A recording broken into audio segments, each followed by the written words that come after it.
ഞാനിപ്പം ബാംഗ്ലൂരിലെ വീട്ടിലാണേ.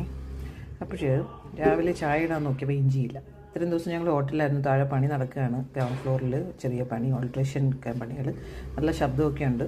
അപ്പം ഞങ്ങൾ ഇന്നലെ രാത്രിയിലെ വീട്ടിൽ വന്നത്, നമ്മുടെ പ്രെയറൊക്കെ കഴിഞ്ഞിട്ടാണ് ഫാമിലി എല്ലാം ഇങ്ങോട്ട് വന്നത്. അപ്പോൾ നമ്മൾ രാവിലെ നോക്കിയപ്പോൾ ഇഞ്ചിയില്ല. അപ്പോൾ എൻ്റെ മനസ്സിൽ തോന്നി, പുറത്ത് നാളുകൾക്ക് മുമ്പ് നട്ടുവെച്ച ഇഞ്ചി ഇങ്ങനെ നിൽക്കുകയാണ്. വെള്ളമൊന്നും ആരും ഒഴിച്ചിട്ടില്ല. നമ്മുടെ കിച്ചൻ്റെ വലത്ത് സൈഡിൽ അടഞ്ഞു കിടക്കുന്ന സ്ഥലത്തായിരുന്നു ഇരുന്നത്. ഇച്ചിരി വെയിലൊക്കെ ഉണ്ട്. അപ്പം നമുക്ക് നോക്കാം ഇതിനകത്ത് ഇഞ്ചി ഉണ്ടോ എന്ന്. ഇതിലൂടെ ഒരു പാഠം നമ്മൾ പഠിക്കാൻ പോവുകയാണ്. ആദ്യം കുറച്ച് വെള്ളം ഒഴിക്കാം, എന്നിട്ട് ഇളക്കി നോക്കാം.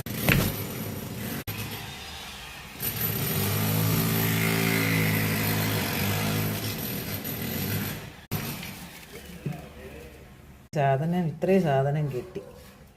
ഇത് നമുക്ക് ഇന്ന് ചായ ഇട്ട് നോക്കാം. ഹല്ലേലൂയ. ദൈവത്തെ സ്നേഹിക്കുന്നവർക്ക് നിർണയപ്രകാരം വിളിക്കപ്പെട്ടവർക്ക് സകലവും നന്മയ്ക്കായി കൂടി വ്യാപരിക്കുന്നു. ഹല്ലേലൂയ എന്ന് പറഞ്ഞാൽ ക്രിസ്തുവിൻ്റെ ആരോമയാണ് നമ്മൾ. രക്ഷിക്കപ്പെടുന്നവരുടെ ഇടയിലും നശിച്ചു പോകുന്നവരുടെ ഇടയിലും nothing is impossible with Christ. നിനക്ക് വേണ്ടി കരുതുന്ന ഒരു ദൈവത്തെ നീ 2026 കാണും നിശ്ചയമേ.